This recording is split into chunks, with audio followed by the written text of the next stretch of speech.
లేఖనాలలోనికి వెళ్ళి మధ్యాహ్న కాలపు వేళ పరిశుద్ధ గ్రంథంలో దేవుడు వ్రాయించిన కొన్ని చక్కటి సంగతులను మనం అందరము కలిసి ధ్యానిద్దాం. దయచేసి చూడండి, మత్తయి గారు రాసిన సువార్త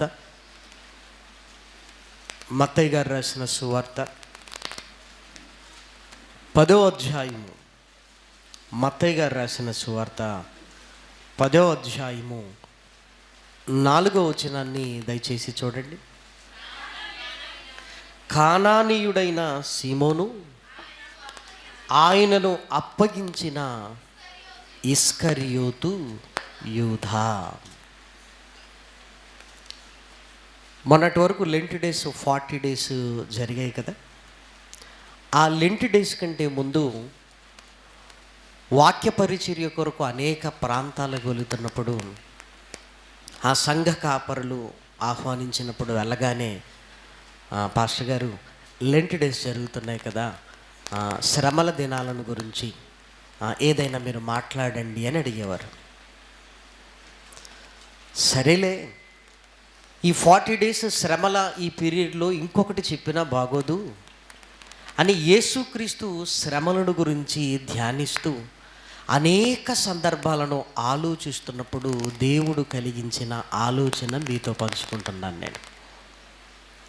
అదేంటి అంటే, యేసుక్రీస్తు శ్రమపడ్డాడు సిలువలో, కానీ ఆయన శ్రమలు 3వ దినమున తీరిపోయాయి. ఆయన మరణాన్ని గెలిచి తిరిగి లేచాడు అని యేసుక్రీస్తును అప్పగించిన యూదాను గురించి ఆలోచించేసరికి యూదా శ్రమలు తీరిపోలేదు.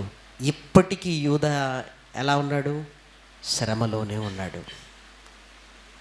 అసలు శ్రమల దినాలలో 3వ దినమున తిరిగి లేచిన యేసుక్రీస్తు శ్రమలైతే తీరిపోయాయి, కానీ అసలు ఇస్కరియోతు యూదా శ్రమలు అసలు తీరలేదు కదా. యేసుక్రీస్తే చెప్పాడు, నన్ను అప్పగించబోవానికి శ్రమ. అమ్మో, ఈ శ్రమల దినాలలో అసలు ఇస్కరియోతు యూదా శ్రమల గురించి చెప్పాలి అన్న ఒక ఆలోచన కలిగింది. ఇక లేఖనాలను ధ్యానించుకుంటూ ముందుకు వెళుతున్నప్పుడు ఇక్కడ వ్రాయబడిన మాటల్లో మీరు చూడగలిగితే, ఆయనను అప్పగించిన ఇస్కరియోతు యూదా. నెంబర్ 1, అసలు ఇస్కరియోతు అనేది ఏంటి? ఇంటి పేరా? తండ్రి పేరా? లేదంటే ఆయన పేరే ఇస్కరియోతు యూదనా? ఇక్కడ ప్రశ్న వేసుకున్నాను నేను. అదేంటి, చాలాసార్లు ఇస్కరియోతు యూదా అని మాట్లాడాం కదా అని ఆలోచించగలిగితే, అసలు తండ్రి పేరా, ఇంటి పేరా, అసలు ఏంటి అని లేఖనాలను వెతకటం ప్రారంభించాం. అంటే అప్పుడు నాకేమర్థమైందంటే, బైబిల్లో మనకి ఏం రాదు అని అర్థమైంది. అది ఎవరైనా సరే నిజంగా ఇంత చిన్నది కూడా నాకు తెలియలేదేంటి ప్రభువా అనుకొని చాలా బాధ కలిగింది. అంటే ఇలాంటివి ఇంకా బోలెడన్ని ఉంటాయి. అందుకే వాక్యం ముందు ఎప్పుడు కూర్చున్న మీరే కాదు, చెబుతున్న నేను కూడా విద్యార్థినే. నిజమే కదా. అసలు ఇస్కరియోతు యూదా అని ఎందుకు రాయబడింది? అలానే బైబిల్ అంతా ఇస్కరియోతు యూదా అని రాయబడిందని మరలా లేఖనాలను వెతుకుతున్నప్పుడు కొన్ని చోట్ల మత్తయి సువార్త 27వ అధ్యాయము, మత్తయి సువార్త 27వ అధ్యాయము 3వ వచనాన్ని చూడండి. అప్పుడు ఆయనను అప్పగించిన, ఇక్కడ ఏమని రాయబడింది? యూదా. ఇస్కరియోతు యూదా అని ఇక్కడ రాయబడలేదు. అంటే దీని వెనకాల ఏదో మతలబు ఉండాలి. ఇక్కడ యూదా. మరి ఇందాక చదువుకున్న దగ్గర అదేంటి? మరలా అపోస్తుల కార్యములు మనం చూడగలిగితే, అపోస్తుల కార్యములు 1వ అధ్యాయము, 16వ వచనాన్ని చూడండి. సహోదరులారా, యేసును పట్టుకొనిన వారికి త్రోవ చూపిన యూదాను గూర్చి. ఇక్కడేమని రాయబడింది? యూదా, ఇస్కరియోతు యూదా అని ఇక్కడ వ్రాయబడలేదు. మరి లేఖనాల ప్రారంభంలో మనం చూడగలిగితే ఇస్కరియోతు యూదా, ఇస్కరియోతు యూదా అనే కనబడుతుంది. యోహాను సువార్త 6వ అధ్యాయము, యోహాను సువార్త 6వ అధ్యాయము 71వ వచనాన్ని దయచేసి చూడండి. సీమోను ఇస్కరియోతు కుమారుడైన యూదా. సీమోను ఇస్కరియోతు కుమారుడైన యూదా. మరలా ఇక్కడ ఇస్కరియోతు అన్న పదాన్ని ఇక్కడ ప్రవేశపెట్టడం జరిగింది. అలాగే యోహాను సువార్త 12వ అధ్యాయం, యోహాను సువార్త 12వ అధ్యాయం 4వ వచనాన్ని చూడండి. ఆయన శిష్యులలో ఒకడు అనగా ఆయనను అప్పగింపనయ్యున్న ఇస్కరియోతు యూదా. మరలా ఇక్కడ ఇస్కరియోతు. మత్తయి సువార్త 26వ అధ్యాయము 14వ వచనం.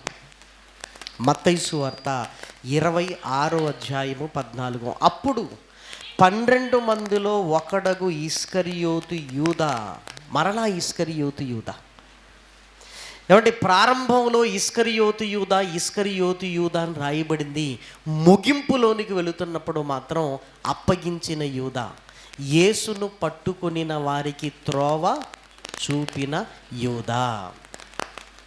అసలు ఇస్కరియోతు అన్న పదం దేన్ని సూచిస్తుంది? పేరును సూచిస్తుందా? ఇంటి పేరును సూచిస్తుందా? లేకపోతే ఆయనకి ఏమైనా బిరుదా? లేకపోతే ఇంకేదైనా 2 పేర్లు ఏమైనా ఉన్నవా? 2 పేర్లు ఏమైనా ఉన్నవా? లేదంటే వాళ్ళ నాన్నగారి పేరా? ఇదిగో ఎన్నో ఆలోచనలు ఇక్కడ ఉన్నాయి ప్రియమైన దేవుని పిల్లలారా. అందుకే లేఖనాలలో ఒక సున్నా అయినను ఒక పొల్లైనను పోదు. ఇది మొదటి విషయం మనం ధ్యానించాల్సింది. ఇప్పుడు రెండో విషయంలోనికి వెళదాం. రెండో విషయం, ఇస్కరియోతు యూదా యేసుక్రీస్తు దగ్గరికి వచ్చాడు. యేసుక్రీస్తు శిష్యులలో ఒకడిగా జాయిన్ అయ్యాడు. యేసుక్రీస్తు కూడా చాలా ప్రేమించాడు. ఎంత ప్రేమించాడు అంటే స్వస్థపరిచే వరాన్నిచ్చాడు. అపవిత్రాత్మలను వెళ్ళగొట్టే స్థాయిలోనికి తీసుకొని వెళ్ళాడు. ఏమంటే వరాలు కలిగి ఉండటం అనేది చిన్న విషయమేమీ కాదు. ఇద్దరిద్దరిని పంపుతూ వారిని ఆశీర్వదించి, ఇదిగో మీరు సూచక్రియలు చేయండి, అపవిత్రాత్మను వెళ్ళగొట్టండి అని ఆ 10 మందిలో ఇస్కరియోతు యూదాను ఏర్పాటు చేసుకున్నాడు. అంతేకాదు, ఇస్కరియోతు యూదాకు ఒక సముచితమైన స్థానాన్ని కల్పించాడు. శిష్యులలో డబ్బు సంచి ఎవరి దగ్గర ఉండేది? ఇస్కరియోతు యూదా దగ్గరే ఉండేది. ఇస్కరియోతు యూదా దగ్గరనే. యోహాను సువార్త 12వ అధ్యాయం, యోహాను సువార్త 12వ అధ్యాయం, యోహాను సువార్త 12వ అధ్యాయంలో వ్రాయబడిన చక్కటి మాటను దయచేసి చూడండి. 4, 5, 6 వచనాలు. ఆయన శిష్యులలో ఒకడు అనగా ఆయనను అప్పగింపనయ్యున్న ఇస్కరియోతు యూదా ఈ అత్తరెందుకు 300 దేనారములకు అమ్మి బీదలకు ఇయ్యలేదనెను. వాడిలాగు చెప్పినది బీదల మీద శ్రద్ధ కలిగి కాదు గాని, వాడు దొంగ అయ్యుండి తన దగ్గర డబ్బు సంచి ఉండినందున అందులో వేయబడినది దొంగిలించుచూ వచ్చెను. ఇస్కరియోతు యూదా ఏం చేస్తున్నాడు? డబ్బు సంచి యేసుక్రీస్తు తన దగ్గర పెట్టాడు. అందులో ఉన్నది కొంత తన అవసరాలకు వాడుకుంటూ ఉన్నాడు. దొంగ అయ్యుండి అని రాయబడింది ప్రియమైన వారలారా. దొంగ అయ్యుండి అని రాయబడింది. మహనీయుడైన యేసుక్రీస్తే కళ్ళ ముందు ఉన్నప్పుడు, ప్రభువా నాకు ఈ అవసరత ఉంది అంటే ఆయన కాదనగలడా?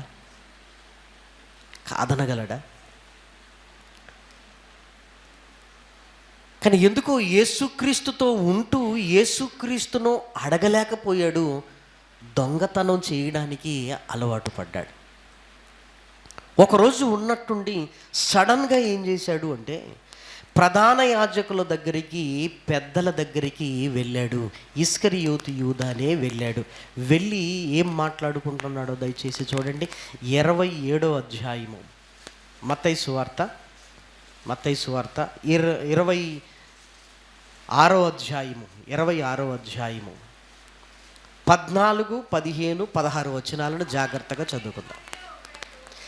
అప్పుడు 12 మందిలో ఒకడగు ఇస్కరియోతు యూదా ప్రధాన యాజకుల యొద్దకు వెళ్ళి, నేను ఆయనను మీకు అప్పగించిన ఎడల నాకేమి ఇత్తురని వారిని అడిగెను. అందుకు వారు 30 వెండి నాణెములు తూచి వానికి ఇచ్చిరి. వాడు అప్పటి నుండి ఆయనను అప్పగించుటకు తగిన సమయము కనిపెట్టుచుండెను. ఆల్రెడీ డబ్బు సంచిలో నుంచి కొంత తీసుకుంటున్నాడు, వాడుకుంటున్నాడు. కానీ ఒకరోజు సడన్గా ఎక్కడికి వెళ్ళాడంటే, ప్రధాన యాజకుల యొద్దకు వెళ్ళాడు.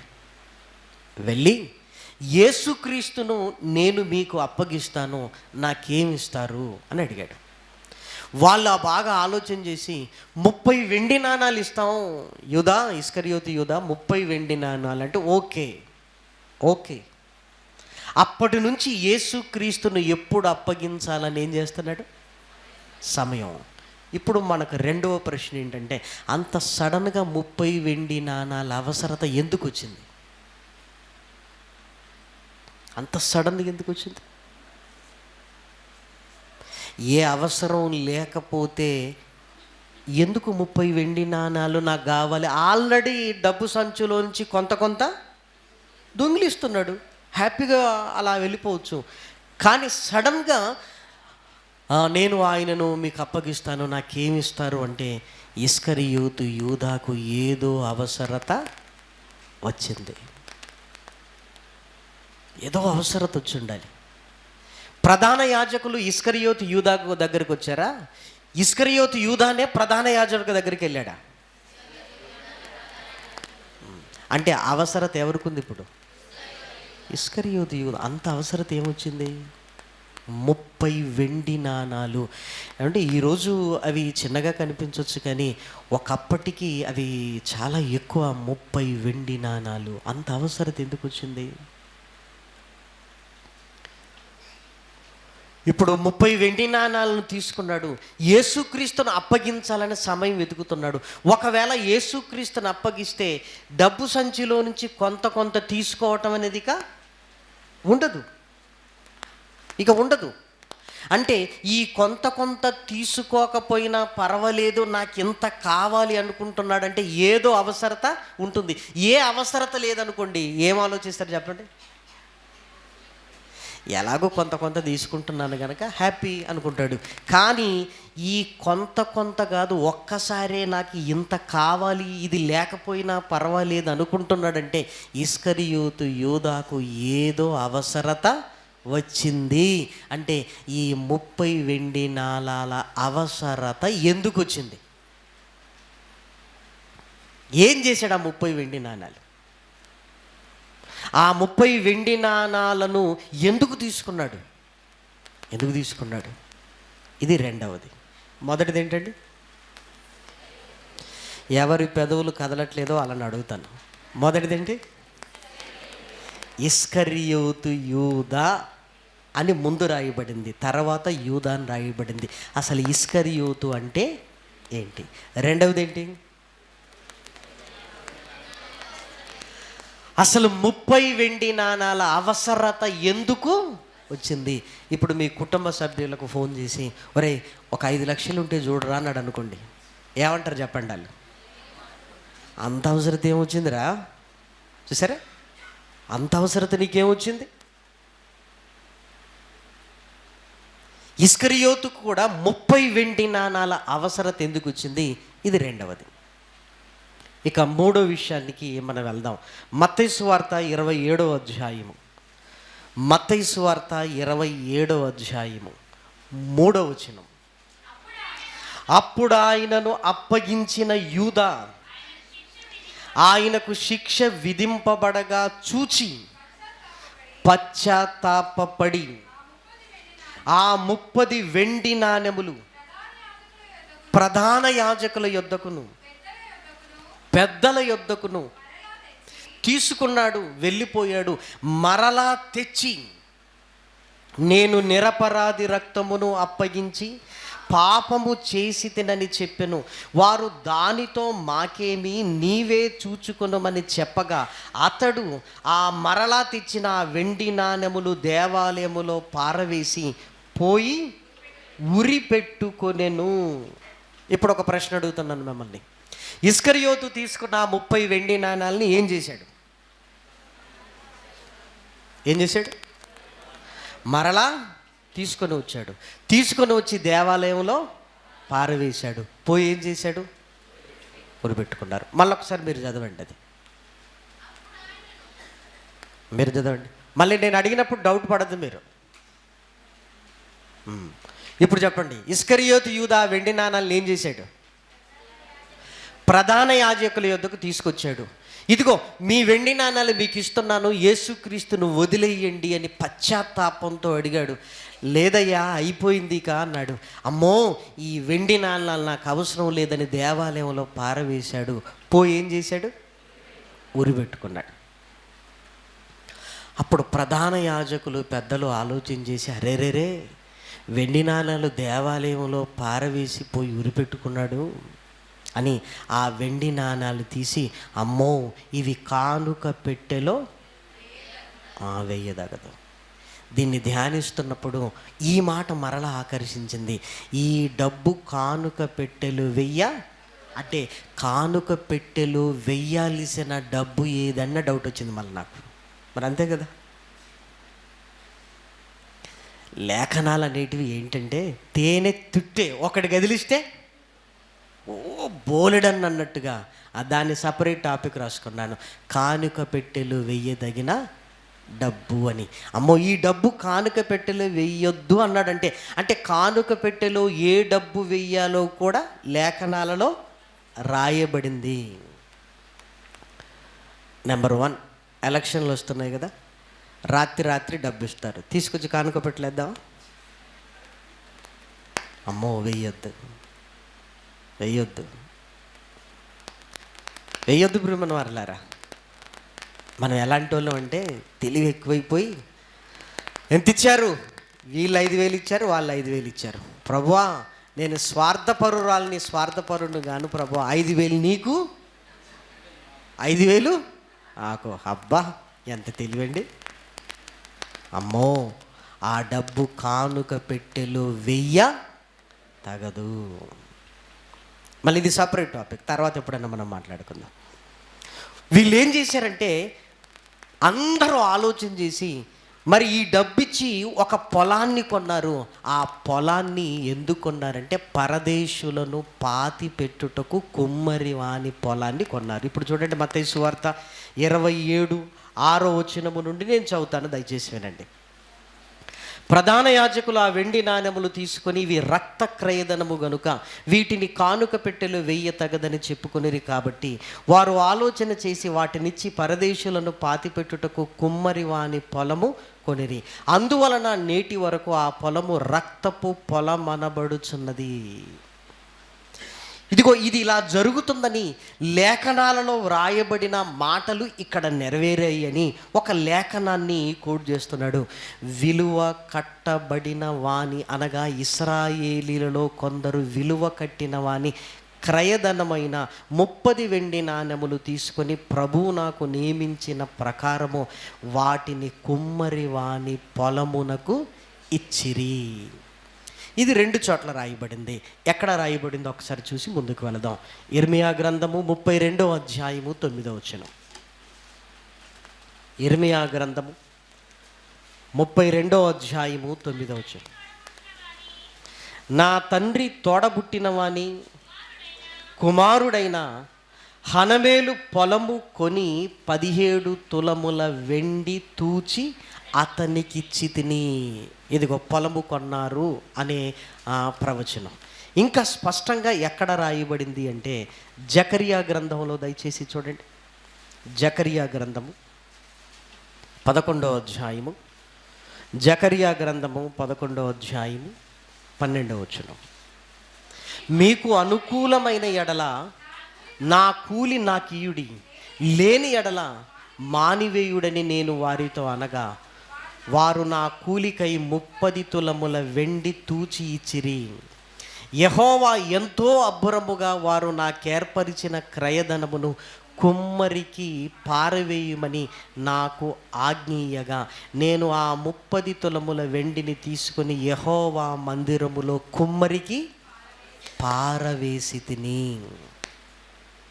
ఇదిగో అక్కడ రాయబడిన ప్రవచనాలు ఇక్కడ నెరవేరాయి అని చక్కగా ఇక్కడ గ్రంథకర్త పరిశుద్ధాత్మ ప్రేరణతో వ్రాస్తున్నాడు. కాబట్టి ఇస్కరియోతు యూదా ఆ వెండి నాణాలు మరలా ప్రధాన యాజకుల దగ్గరికి తీసుకుని వెళ్ళాడు. లేదు అన్నారు. దేవాలయంలో పారవేసి బాధతో ఏం చేశాడంటే ఉరి పెట్టుకొని చనిపోయాడు. ఇందులో ఇంకేమైనా డౌట్ ఉందా మనకి? ఏమీ లేదు. అపోస్తల కార్యములు ఇప్పుడు చూడండి. అపోస్తల కార్యములు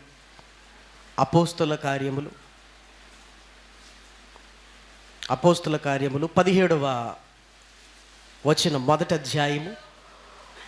అధ్యాయం 17.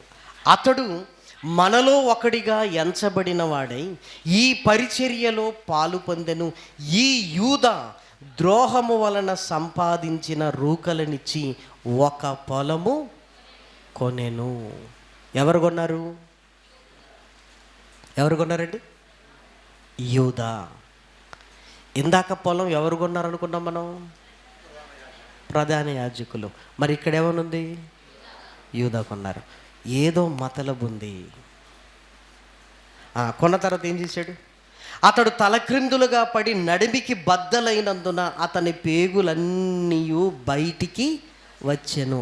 అంటే పొలం కొన్న తర్వాత చనిపోయాడా, లేదంటే పొలం కొనక మునుపు చనిపోయాడా?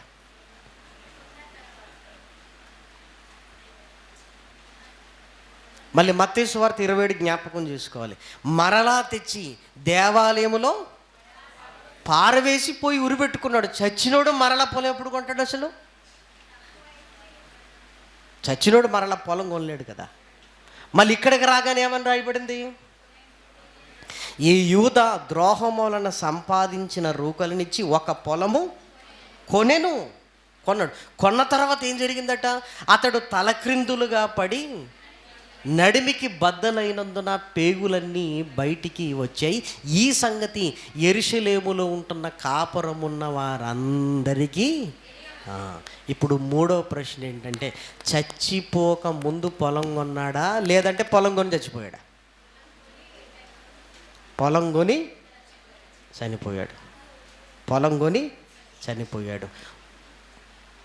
పొలం యూదా కొన్నాడా, ప్రధాన యాజకులు కొన్నారా?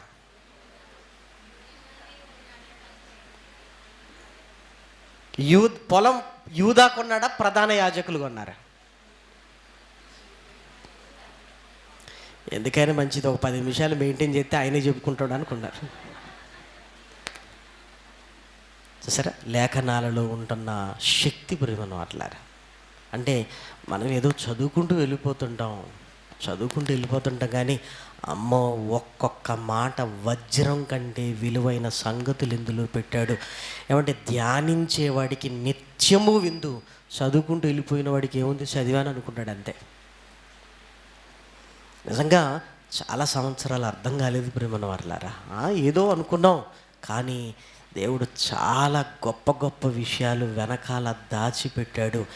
శ్రమల దినాలలో ధ్యానిస్తున్నప్పుడు ఎంత ఆసక్తి కలిగిందంటే లేఖనాల పట్ల. నిజమే కదా నాయన, ఎప్పుడు చదువుకుంటున్న మాటలే కదా, అసలు ఏం జరిగింది అని లేఖనాల లోతుల్లోనికి వెళితే మన ఊహకు అందనంత ఎత్తులో బైబిల్ ఉంటుంది ప్రేమల వరల. ఈ ఒక్క విషయం కాదు, ఏదైనా సరే ఏదో చదువుతుండగానే మనకు అర్థమైపోతుందనగానే అది అనుకోకండి. నువ్వు చదువుతుండగా అర్థమయ్యేది అసలు కాదు, దాన్ని ధ్యానిస్తున్నప్పుడు లోతుల్లోనికి వెళ్ళేది నిజం. నిజం. నువ్వు చదువుతున్నప్పుడు నీకేదో అర్థమవుతుంది కదా, నాకు అర్థమైంది కదా, ఏముందిలే అని ముందుకు వెళ్ళొద్దు.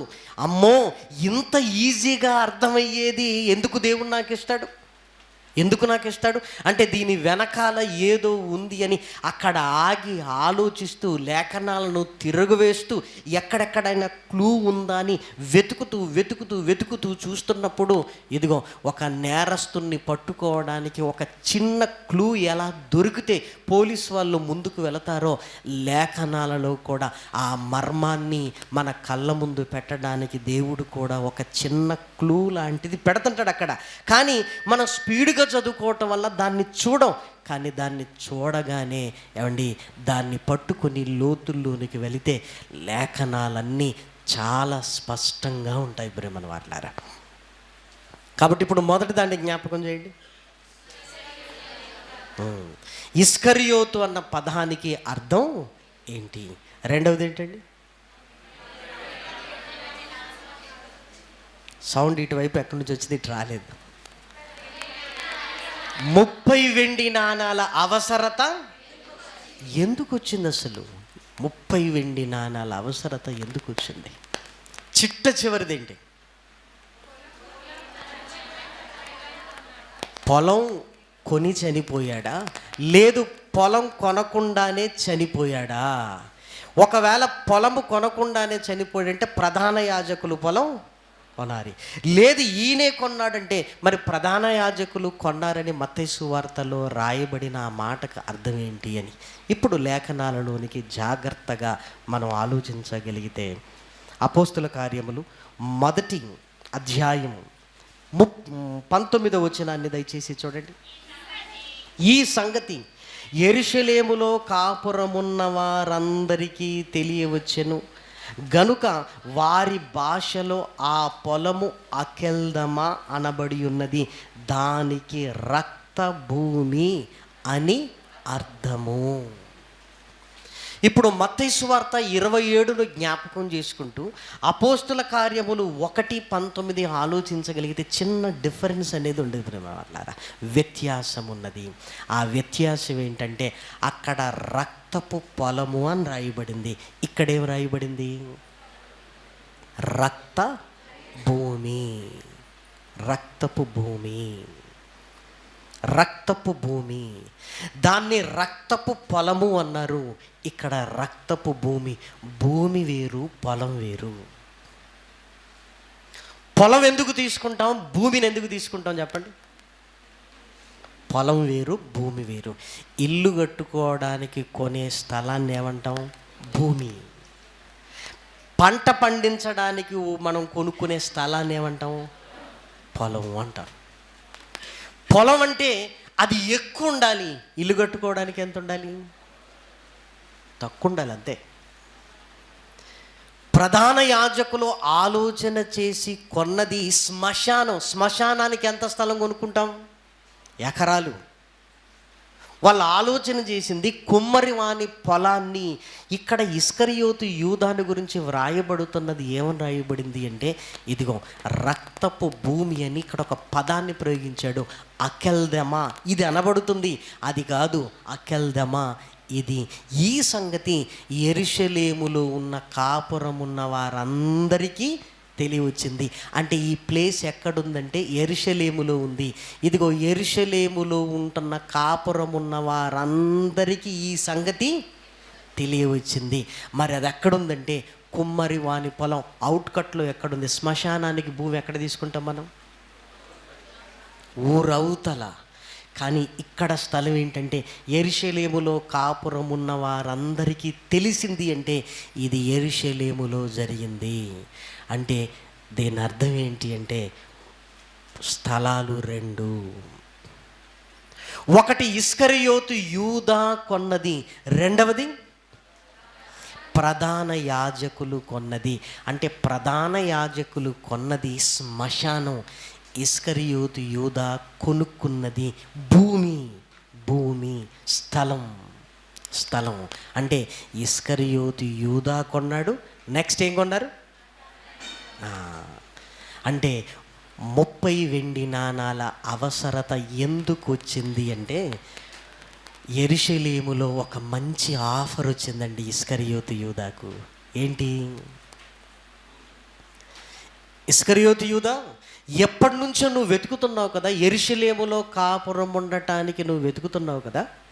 అవును, ఇదిగో ఒక మంచి స్థలం ఉంది, కొనుక్కుంటావంటే సరే చూద్దాం పదండి. చూశాడు, ఆ స్థలం బాగా నచ్చింది. అది బాగా నచ్చింది. ఎలాగైనా దీన్ని కొనాలి, చేతిలో డబ్బు లేదు. మరి ఏం చేయాలి ఇప్పుడు? తనకున్న అవకాశాలన్నీ చూశారు, ఎలా డబ్బు పుట్టట్లేదు. ఇదిగో కొంత దొంగిలిస్తున్నాడు. ఆ దొంగిలించిన డబ్బుతో ఈ స్థలం కొనే పరిస్థితి లేదు. సరాసరి ప్రధాన యాజకుల దగ్గరికి వెళ్ళారు. యేసుక్రీస్తుని మీకు అప్పగిస్తాను, నాకేమిస్తారంటే 30 వెండి నాణాలు అనగానే, అమ్మో 30 వెండి నాణాలు అంటే ఇదిగో కొంత డబ్బు నాకు ఇక లేకపోయినా పర్వాలేదు, ఎందుకంటే ఇంత మంచి స్థలం నాకు వస్తుంది అంటే నా ఫ్యామిలీని ఎక్కడికి షిఫ్ట్ చేయొచ్చు? నేను యెరూషలేముకు షిఫ్ట్ చేయొచ్చు. యెరూషలేముకు షిఫ్ట్ చేయొచ్చు అంటే అంతకుముందు ఎక్కడ ఉండేవాడు అంటే, యూదా ఉండే ప్లేస్ ఏంటంటే కేరియోతు అనే ప్రాంతానికి సంబంధించినవాడు. కేరియోతు ఇది యూదా పరిసర ప్రాంతాలలో ఉండేది. కేరియోతు. మరి ఇస్కరియోతు అన్నాం కదా, ఈషా అంటే అమ్మాయి అని అర్థం. ఈషా అంటే అమ్మాయి. అందుకే అమ్మాయిలకు పేర్లు పెట్టేటప్పుడు ఎప్పుడు ఏమంటారు? ఈషా అని పేరు పెడతారు, అమ్మాయి అని. ఇష్ అంటే అబ్బాయి అని అర్థం. ఇష్ అంటే అర్థం ఏంటి? అబ్బాయి. కేరియోత్ అనేది ఇస్కరియోతు యూదా గ్రామము. యూదా అంటే ఇతను కేరియోతు అబ్బాయి అని తెలియజేసే అర్థము ఇస్కరియోతు అంటే. అది ఇంటి పేరు కాదు, వాళ్ళ నాన్న పేరు కాదు. ఇష్ అంటే అబ్బాయి, కేరియోతు అనే గ్రామము. ఇప్పుడు రెండు కలిపి చెప్పండి. కేరియోతు అబ్బాయి ఈ యూదా అని అర్థం కదా. అప్పుడప్పుడు వెళ్ళినప్పుడు మీ ఇంటి పేరు ఏంటంటే కొత్తపల్లి రమేష్ అన్నాడు. ఊరి పేరు చూస్తే కొత్తపల్లి, ఇంటి పేరు చూస్తే ఇది ఎక్కడదన్నా అంటే, మా పూర్వీకులు ఇక్కడికి వచ్చారు, అప్పుడు కొత్తగా వచ్చారు ఏమన్నారు. వీళ్ళు ఏమన్నారు? మా ఇంటి పేరే కొత్తపల్లి అయిపోయింది, ఏం చేద్దాం. అందుకే చాలామందికి ఊరి పేర్లు ఏముంటాయి? ఇంటి పేర్లుగా మారిపోయి ఉంటాయి. ఇస్కరియోతును కూడా ఊరి పేరును బట్టి సూచించారు. ఇదిగో ఇస్కరియోతు అంటే కేరియోతు అబ్బాయి. ఈషా అంటే అమ్మాయి, ఇష్ అంటే అబ్బాయి. మూల పదాలలో అంటే ఇప్పుడు ఏమని ఆలోచిస్తున్నాడంటే, ఎక్కడో కేరియోతు గ్రామములో నేనున్నాను, అక్కడి నుంచి నేను ఎక్కడికి షిఫ్ట్ అవ్వాలి? యెరూషలేముకు నేను షిఫ్ట్ అవ్వాలి. ఇప్పుడు యెరూషలేముకు షిఫ్ట్ అవ్వాలంటే ఇదిగో ఒక ఇల్లు, ఒక స్థలం కొనుక్కోవాలి. ఈలోపు మంచి ఆఫర్ వచ్చింది, డబ్బు లేదు. వెంటనే ఏం చేశాడంటే క్షణం ఆలోచించకుండా యేసుక్రీస్తును అప్పగించి ఆ 30 వెండి నాణాలు తీసుకొని వచ్చి ఏం చేశాడంటే యెరూషలేములో అనగా హెడ్ క్వార్టర్లో ఒక ఇల్లు, ఒక స్థలాన్ని కొనుక్కున్నాడు. కొనుక్కొని ఏం చేస్తున్నాడంటే రేపో మాపో మా కుటుంబాన్ని అంతా ఎక్కడికి షిఫ్ట్ చేయాలి?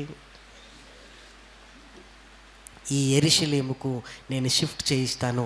నా భార్య పిల్లలతో ఇక్కడే ఉంటే నాకు హోదా. అందుకే చూడండి, చాలామంది ఏంటంటే హైదరాబాద్లో సెటిల్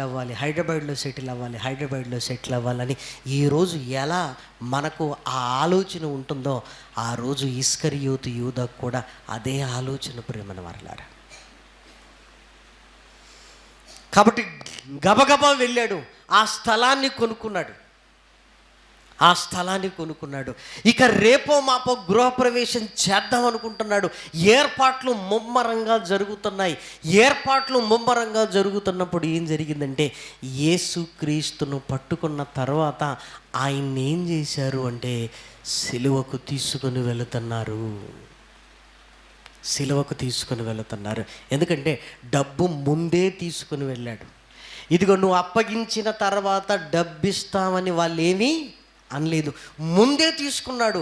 కాబట్టి తన ఏర్పాట్లలో తాను ఉన్నాడు. ఉంటున్నప్పుడు యేసుక్రీస్తుకు ఏం జరుగుతుంది అని ఆలోచించేటప్పుడు ఆయనను సిలువ వేయబోతున్నారన్న సంగతి తెలిసింది. అప్పుడు ఇస్కరియోతు యూదాకు చాలా బాధ కలిగింది.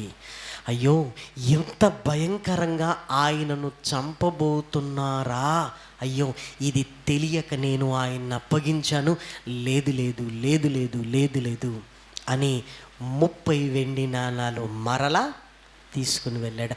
ఆల్రెడీ ఖర్చు పెట్టేశాడుగా స్థలం కొనడానికి. మరలా 30 వెండి నాణాలు ఎక్కడివి అంటే అప్పు చేసి 30 వెండి నాణాలు ఎవరి దగ్గరికి తీసుకుని వెళ్ళాడు? ప్రధాన యాజకుల దగ్గరికి తీసుకుని వెళ్ళాడు.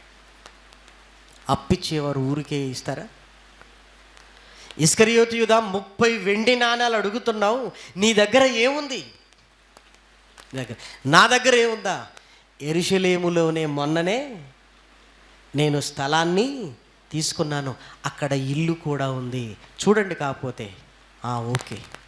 అంతేకాదు, కేరియోతు గ్రామములో కూడా నాకు ఇదిగో ఇల్లుంది, ఇక్కడుంది, అక్కడుంది. కాబట్టి 2 చోట్ల ఈయనకు స్థలాలు ఉన్నాయి కనుక 30 వెండి నాణాలు ఇవ్వచ్చు అని ఇచ్చేశారు. ప్రియమైన వారలారా, ఆ 30 వెండి నాణాలు పట్టుకొని ప్రధాన యాజకుల దగ్గరికి వచ్చాడు. ఇదిగో ఆయన వదిలేయండి, మీకు నేను ఇస్తున్నాను కదా అన్నాడు. కానీ వారు ఒప్పుకోలేదు. ఆ 30 వెండి నాణాలు దేవాలయంలో పారవేసి పోయి ఏం చేశాడు? ఉరి పెట్టుకున్నాడు. ఆ 30 వెండి నాణాలను ఆలోచించి వారేం చేశారు? కుమ్మరి వాని పొలాన్ని కొన్నారు. అంటే పొలాలు ఎన్నున్నాయి ఇప్పుడు? ఇస్కరియోతు యూదా కొనుక్కున్నదొకటి ఉండటానికి, ప్రధాన యాజకులు కొన్నదొకటి శ్మశాన స్థలానికి. ప్రేమన దేవుని పిల్లలారా, మరి ఇస్కరియోతు యూదా అప్పు చేశాడు. ఆ 30 వెండి నాణాలు అప్పు జరిగింది. ఇతను కేరియోతు గ్రామానికి సంబంధించిన వాడు అని ఈ విషయాలన్నీ లేఖనాలలో ఎక్కడ ఉన్నవని ఇప్పుడు జాగ్రత్తగా లేఖనాలలోనికి మనం వెళ్ళగలిగితే అపోస్తలుల కార్యములు 1వ అధ్యాయము, అపోస్తల కార్యములు 1వ అధ్యాయము 19-20 వచనాలు దయచేసి చూడండి. ఈ సంగతి యెరూషలేములో కాపురమున్న వారందరికీ తెలియవచ్చెను గనుక వారి భాషలో ఆ పొలము అకెల్దమా అనబడి ఉన్నది, దానికి రక్తభూమి అని అర్థము. ఎందుకు ప్రమాణముగా ఇదిగో ఇలా జరగబోతుందని పాత నిబంధన గ్రంథంలో లేఖనాలు చెబుతున్నాయి. ఏ లేఖనం అంటే అని చెప్తుంది చూడండి. అతని ఇల్లు పాడైపోవునుగాక, దానిలో ఎవడును కాపురముండకపోవునుగాక, అతని ఉద్యోగము వేరొకడు తీసుకొనుగాక అని కీర్తన గ్రంథములో వ్రాయబడి ఉన్నది అని.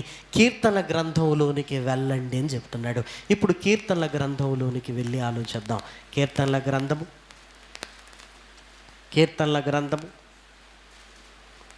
109వ అధ్యాయము.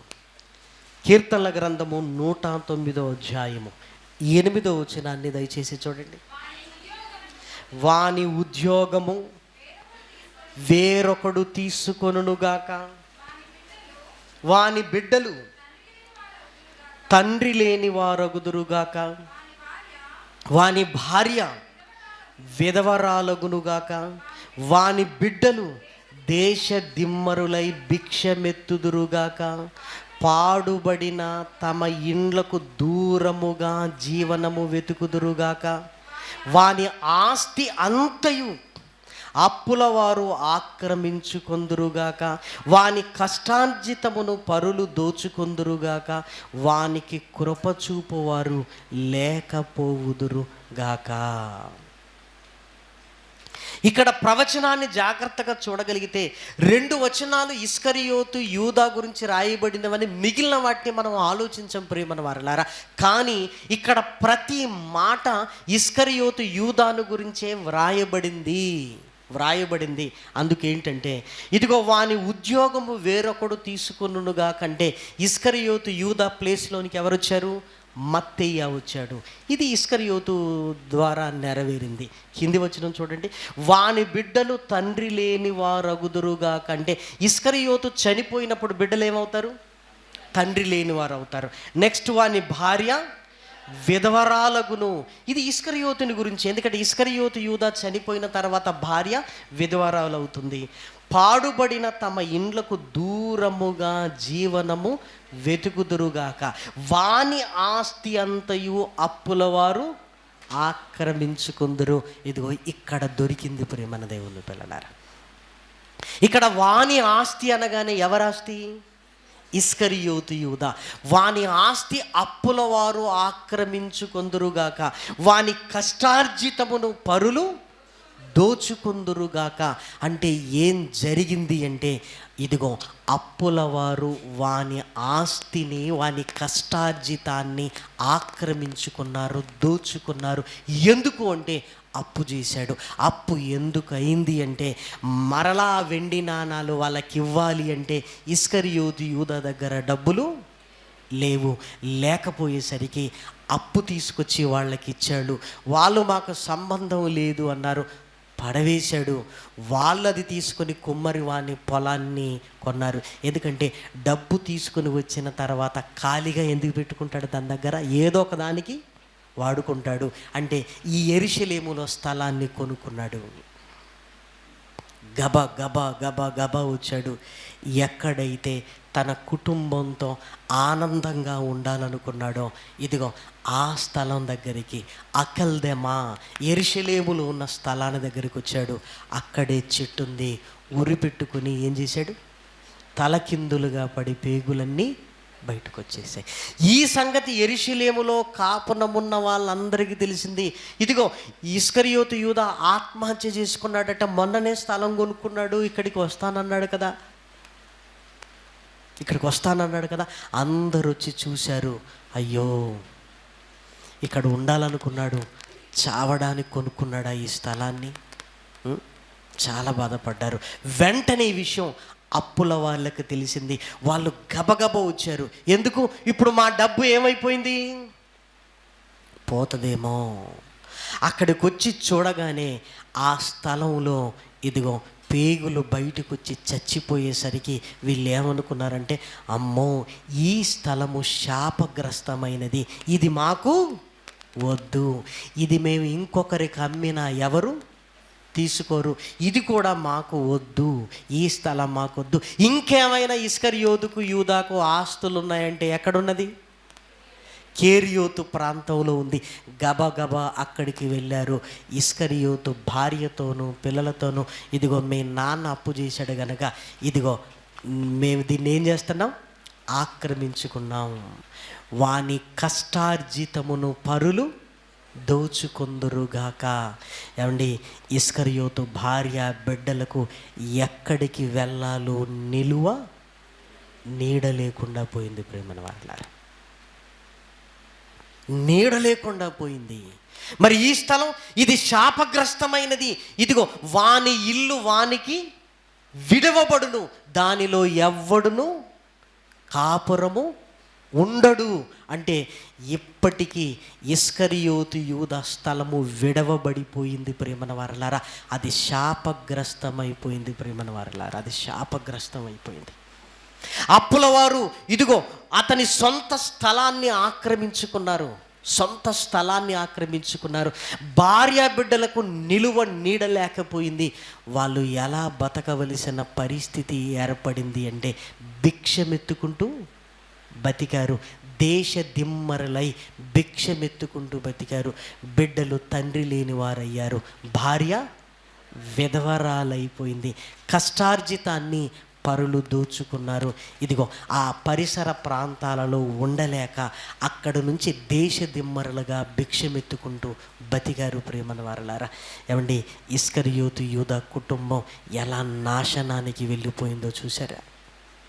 ఎంత నాశనం! యేసుక్రీస్తు చాలాసార్లు హెచ్చరించాడు, ఇస్కరియోతు యూదా, నన్ను అప్పగింపబో వాడికి శ్రమ, శ్రమ, శ్రమ. ఇదంతా నేను ఎందుకు చెప్తున్నానంటే, ఒక పురుషుడిగా మనం ఏది చేసినా ఎందుకు చేస్తామో తెలుసా? ఎందుకు చేస్తాం? నా కుటుంబం బాగుండాలి అని చేస్తాం. అలానే మన కుటుంబం బాగుండాలంటే నువ్వు ఏది పడితే అది చేస్తే నీ కుటుంబం బాగోదు. ఇస్కరియోతు యూదా ఇదిగో తన కుటుంబం కోసమే చేశాడు, తన కుటుంబం కోసమే చేశాడు. చివరికి ఏం జరిగింది? తన కుటుంబం దేశ దిమ్మరలై భిక్షమెత్తుకుంటూ బ్రతికింది. కొనుక్కున్న స్థలంలోనే ఉరిపోసుకొని చనిపోయాడు. ఏమండి, ఏదైనా ఉపయోగం కలిగిందా ఇస్కరియోతు యూదాకు? మూడవ ప్రశ్నకు, అనగా మొదటి ప్రశ్నకు సమాధానం ఏంటో తెలుసా? అప్పుల వారు ఆక్రమించుకోగానే ఇక ఆ ఊరు ఎవరిది కాదు? ఎవరిది కాదు? యూదాది కాదు. యూదాది కానప్పుడు ఇస్కరియోతు యూదా అంటారా? అప్పుడు ఏమనాలి? యూదా. ఇప్పుడు కేరియోతు వాడు కాదు, ఇప్పుడు ఇస్కరియోతు కాదు, ఇతను కేరియోతు గ్రామానికి చెందిన అబ్బాయి కాదు. అప్పుడు ఏమని రాశాడు లేఖనాలలో? యూదా, అప్పగించిన యూదా. ఇప్పుడు ఇస్కరియోతు యూదా కాదు, అప్పుల వారు వాని స్థలాన్ని ఆక్రమించుకున్నారు. అందుకే మీరు చూడండి, మీరు ఎక్కడ ఇల్లు కట్టుకొని ఏ దేశంలో ఎక్కడ ఉంటున్నా ఉన్న ఊరిలో ఒక ఇల్లు ఉందనుకోండి, మన ఊరు వాడికి ఇల్లు ఉందిరా అంటారు. అది కూడా అమ్ముకున్నాం అనుకోండి, ఏమైపోద్ది? మన ఊరోడు కాదు, వాడికి ఇల్లు ఎక్కడిది? ఇక్కడ మనకు వాడికి సంబంధం లేదు. అదో పాడుబడ్డదో పాతదేదో ఉందనుకోండి, ఇల్లు ఉందిలేరా, ఇల్లు ఉందిలే, వాడు మన ఊరోడేలే, వాడికి ఆ స్థలం లేదా? చూసారా? ఉన్న ఊరిలో ఇల్లు ఉండటం అనేది ఆ ఊరు పేరు మీద నీకు గుర్తింపు ఉంటుంది. మనం ఏమనుకుంటాం తెలుసండి, ఇక్కడ ఈ ఫ్లాట్ లేదా, అక్కడ ఆ ఫ్లాట్ లేదా, ఉన్నది కూడా ఏం చేస్తాం? అమ్మేస్తాం. అమ్మేసిన తర్వాత ఊరుకు మనకి ఏమైపోయినట్టుగా? రుణం తీరిపోయినట్టు అంతే. అందుకే ఇప్పుడు ఇస్కరియోతు కాదు, ఇప్పుడు ఏంటి? అప్పగించిన యూదా.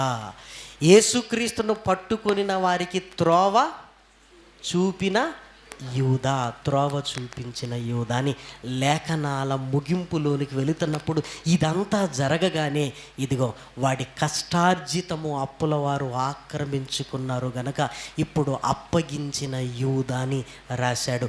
ప్రారంభంలో మాత్రం కేరియోతుకు సంబంధించిన వాడు గనక ఇస్కరియోతు యూదా అని రాశాడు. ప్రేమన వారలారా, పదాలు మారినా కూడా ఎంత అర్థం ఉందో చూడండి లేఖనాలలో.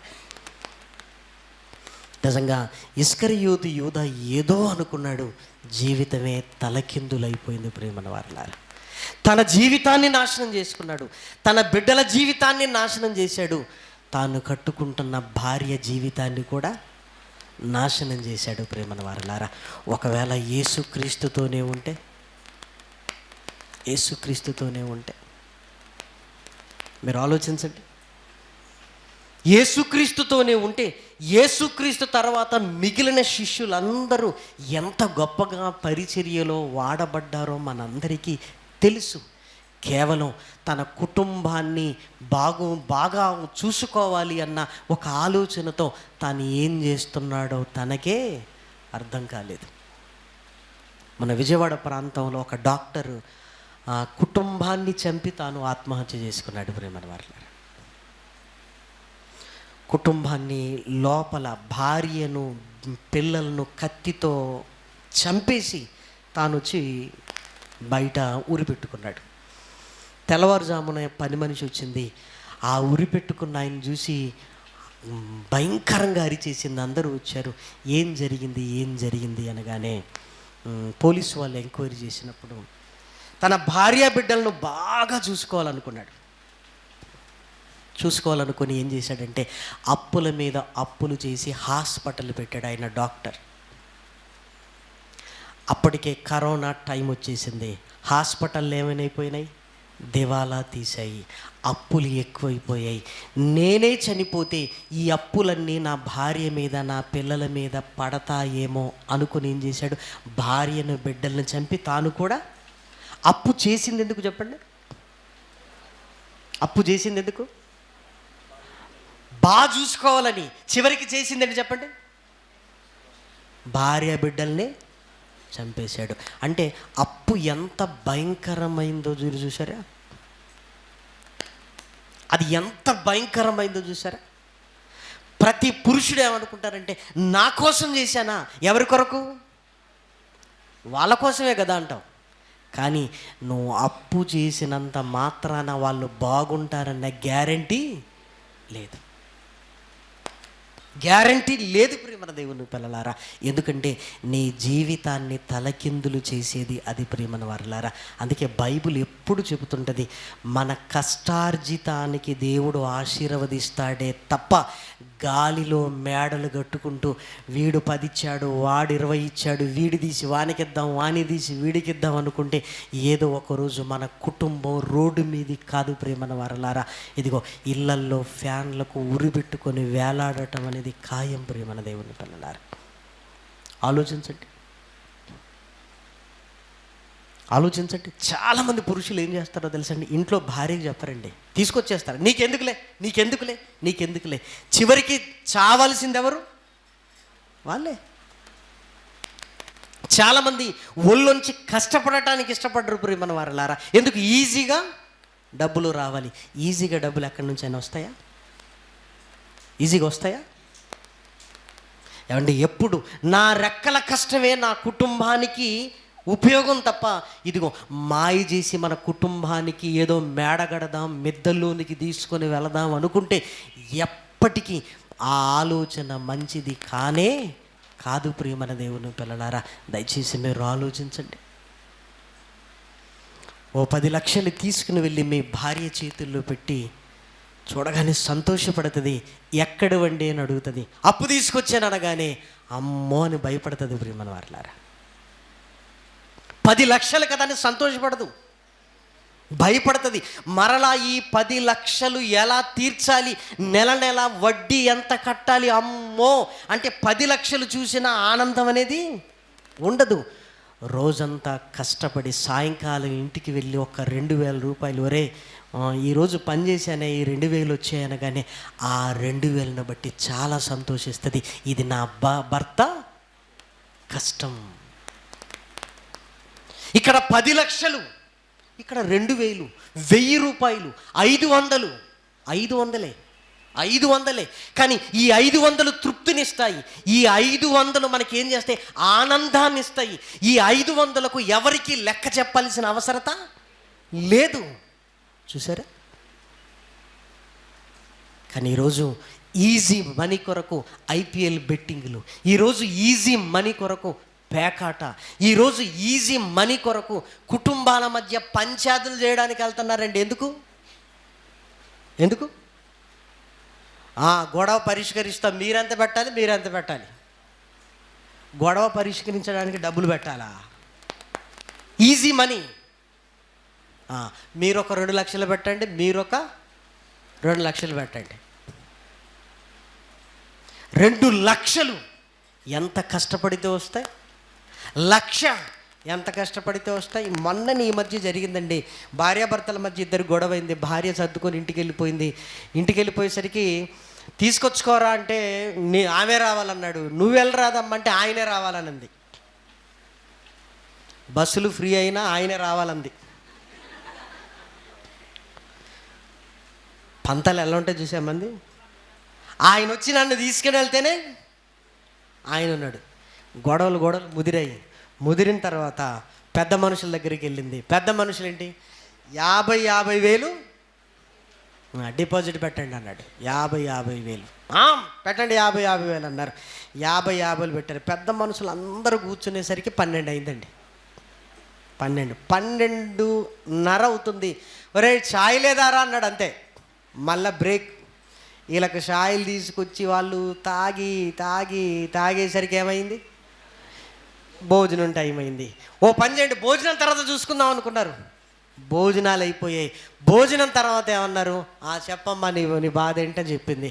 చెప్పేసరికి సాయంకాలం అవుతుంది కదా, మరోసారి పెట్టుకుందాం, మళ్ళీ 50,000 పెట్టండి అన్నారు. భర్తకు బుర్రపాడైతుంది, భార్యకి ఏమో దుఃఖం వస్తుంది. ఎందుకు? ఈ 50,000 ఉంటే ఫ్రిడ్జ్ వచ్చేది, 50,000 ఉంటే ఏసీ వచ్చేది, ఈ 50,000 ఉంటే ఫీజులు వచ్చేటివి, పుస్తకాలు వచ్చేటివి అని భర్త ముఖం చూస్తుంది. భర్తకి ఏమనిపిస్తుంది, నువ్వు వస్తే అయిపోగదనే, నేను వచ్చిన అయిపో, బస్ ఛార్జ్ ఎంత, 100 రూపాయలలో పోయేదానికి అన్నారు. మరలా పెట్టారు. మరలా పెట్టిన తర్వాత నీ బాధ చెప్పయ్యా అని నేనే చెప్పాడు, టైం అయిపోయింది, మరలా పెట్టండి అన్నారు.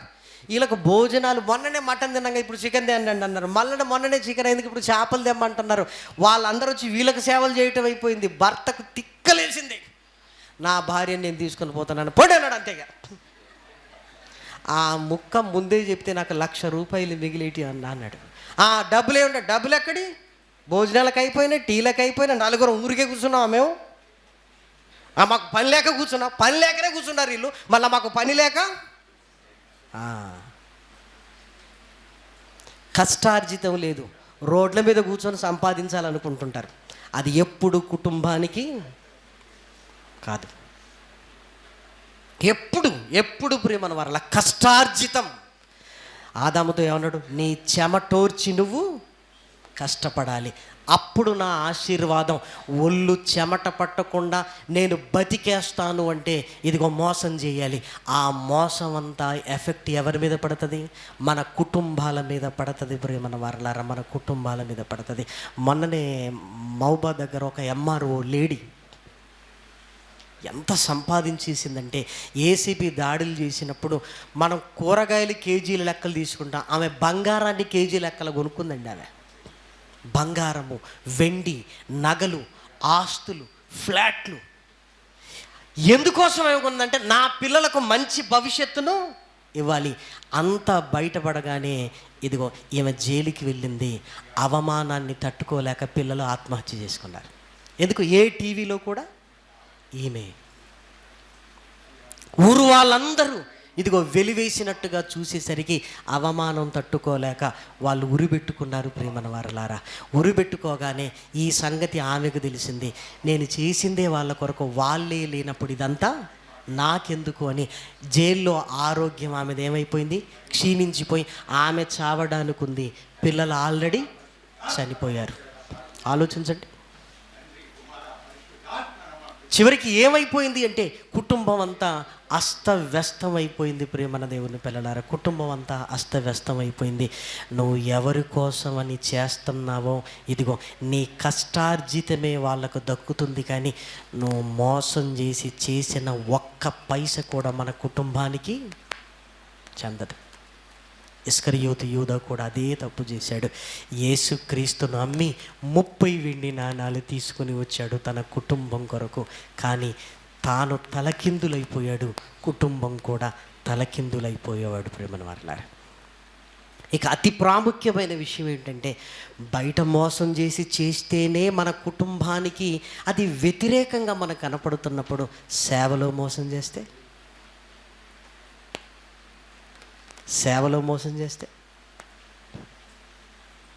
అమ్మో, దాన్ని ఊహించటమే చాలా కష్టం. ప్రేమన వారలారా, దాన్ని ఊహించటమే కష్టం. ఇంచుమించు ఒక 8 సంవత్సరాల క్రితం చీరాల అనే ఒక ప్రాంతానికి నేను వెళ్ళాను. నాకు చర్చి యానివర్సరీ అని చెప్పారు. వెళ్ళాను, సుమారు 4 గంటలకు వెళ్ళాను. చర్చి చాలా అలంకరించబడింది. అన్న ఇక్కడే మీటింగ్, చర్చి పక్క గ్రౌండ్లో అన్నారు. చర్చిని చూసినప్పుడు పాతదిగా ఉంది, కొత్తది కావచ్చు అని నేను అనుకున్నాను. తమ్ముడు పాతదే కదా అన్నారు. అవునన్నా పాతదే. మరి యానివర్సరీ ప్రారంభోత్సవం అనేదో చెప్పారు నాకు. ప్రారంభోత్సవం అంటే అవునన్నా, ఇదిగో ఈ చర్చి మూతబడి ఇంచుమించన్న 7 సంవత్సరాలు అవుతుంది. 7 సంవత్సరాల తర్వాత మరలా దీన్ని ప్రారంభిస్తున్నారు. చర్చి మూతబడటం ఏంటి? చర్చి మూతబడటం ఏంటంటే, నన్ను తీసుకుని వెళ్ళి ఒక దగ్గర కూర్చోబెట్టి చెప్తున్నాడు. ఆ చర్చిలో జరిగిన పరిస్థితులు చెప్పారు. అన్న ఒక కాపరి గారు ఉండేవారన్నా, ఏదో బాగానే జరుగుతుంది, తనకు దేవుడిచ్చిన జ్ఞానంతో బాగానే పెంచుతున్నాడు. కానీ సంఘస్థులలో కొంతమంది ఏం చేశారంటే ఆయనకు ఎదురు తిరిగారు. ఆ గొడవలు కాస్త పెద్ద గొడవలు అయిపోయాయన్న. చర్చి 2 ముక్కలైపోయింది. పాస్టర్ గారు ఉండాలని ఒక గ్రూపు, పాస్టర్ గారు వెళ్ళిపోవాలని ఒక గ్రూపు. ఇక ఆయనకే ఈ గొడవల మధ్య ఏంటి అని ఆయన ఇక్కడి నుంచి వెళ్ళిపోయాడన్నా. ఈ గొడవలు ఉండేసరికి సేవకులు ఎవ్వరు మా ఊరుకు రాలేదన్నా. అప్పుడు ఆ గొడవలకు కారకులైన వాళ్ళు మేము నడిపించలేమా అని వాళ్ళు నడిపించటం స్టార్ట్ చేశారు. సరిగ్గా 6 నెలల తర్వాతనన్నా ఇదిగో వారి పిల్లలు యాక్సిడెంట్లో చనిపోయారన్నా. ఇదిగో ఆయన మంచం పట్టాడన్నా. 2 చేతులకు 2 కాళ్ళకు పక్షవాతం వచ్చేసింది. ఎవరికైనా ఒక కాలు ఒక చెయ్యికి వస్తుంది, ఆయనకేంటంటే 2 కాళ్ళు 2 చేతులకు వచ్చింది. ఇదిగో మంచం పడ్డాడు. చచ్చిపోయే ముందు మమ్మల్ని అందరినీ పిలిచి, ఒరే నేను తప్పు చేశానేమోరా, మరలా దేవాలయాన్ని స్టార్ట్ చేయండి రా అన్నాడు. ఇదిగో ఆయన చనిపోయాడన్నా. ఆయన చనిపోయాడు. ఊరందరికీ తెలుసన్న ఏం జరిగిందో. అప్పుడు నేను అడిగాను, వాళ్ళ ఇల్లేది తమ్ముడు అన్నాను. వాళ్ళ ఇల్లేది అనగానే నన్ను బండి మీద తీసుకుని వెళ్ళాడు. అన్న ఇదిగో రైట్ సైడ్ చూడండి అన్నాడు. ఆ రైట్ సైడ్ చూస్తే ఆ ఇల్లు విడవబడి ఉంది. దానిలో ఎవడును కాపురము ఉన్నాడు, ఎవడును. మరి ఆ కుటుంబం ఏంటి? ఏమీ లేదన్నా, ఏమీ లేదు. పిల్లలు చనిపోగానే యాక్సిడెంట్లో తల్లి పిచ్చిదయ్యి ఎక్కడికో వెళ్ళిపోయిందన్న. ఇదిగో ఈయన మంచం పట్టి మంచంలో ఉంటే ఊరుల్లో దయదలిచినోడు పెడితే తిన్నాడు, లేకపోతే అంతే ఈయన చనిపోయాడు. కుటుంబం అంతా ఇలా అయిపోయిందన్న, ఇలా అయిపోయింది. ఇదిగో గ్రామానికే భయం వేసిందన్న. మేమందరము కలిసి మరలా ఇదిగో దీన్ని ఓపెన్ చేసుకుంటున్నాం. ఇక్కడ నుంచి మేమందరం ఐక్యమత్యంగా ఉండి మేము ముందుకు వెళ్ళిపోతామన్నా అని నిర్ణయం తీసుకున్నారు. దానికి నేను వెళ్ళాను. ప్రేమన దేవుని పిల్లలారా, ఎలా జరిగిందంటే కుటుంబం అంతా సర్వనాశనం అయిపోయింది.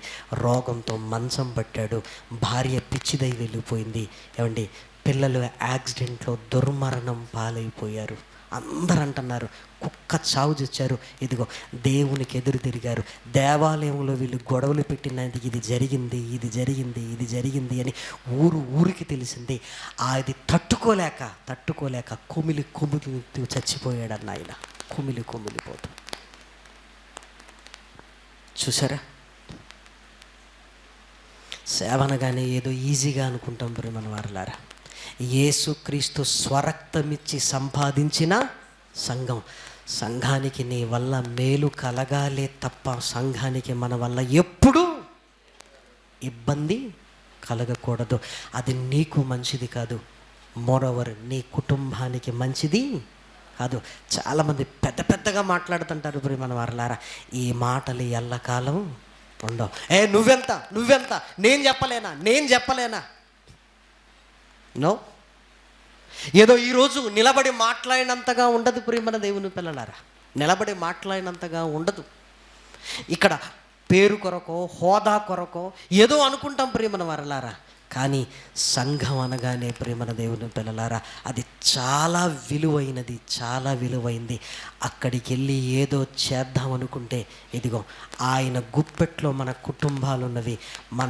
ఇదిగో నా ఇల్లును నువ్వు పాడు చేస్తే దేవుడు ఏమంటున్నాడో తెలుసా? నీ ఇల్లును నాశనం చేస్తానన్నాడు ప్రియమైన వారలారా.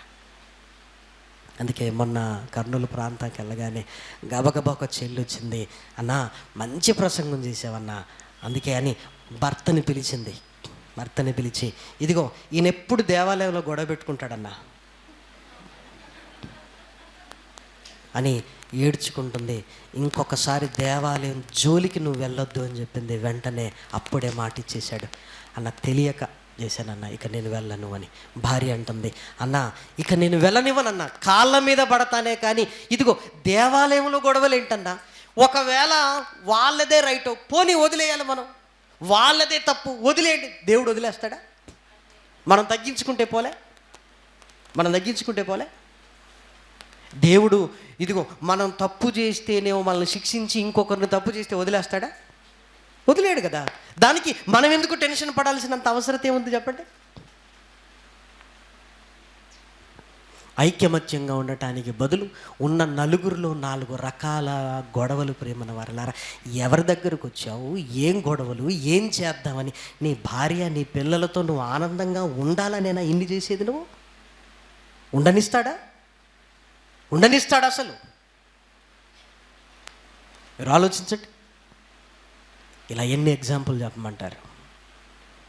ఏ నాలుకతో దుర్భాషలాడాలో ఒక ఆయనకి ఆ నాలుకకి క్యాన్సర్ వచ్చి మొత్తం కట్ చేసి పడేశారండి. ఇప్పుడు మాటలు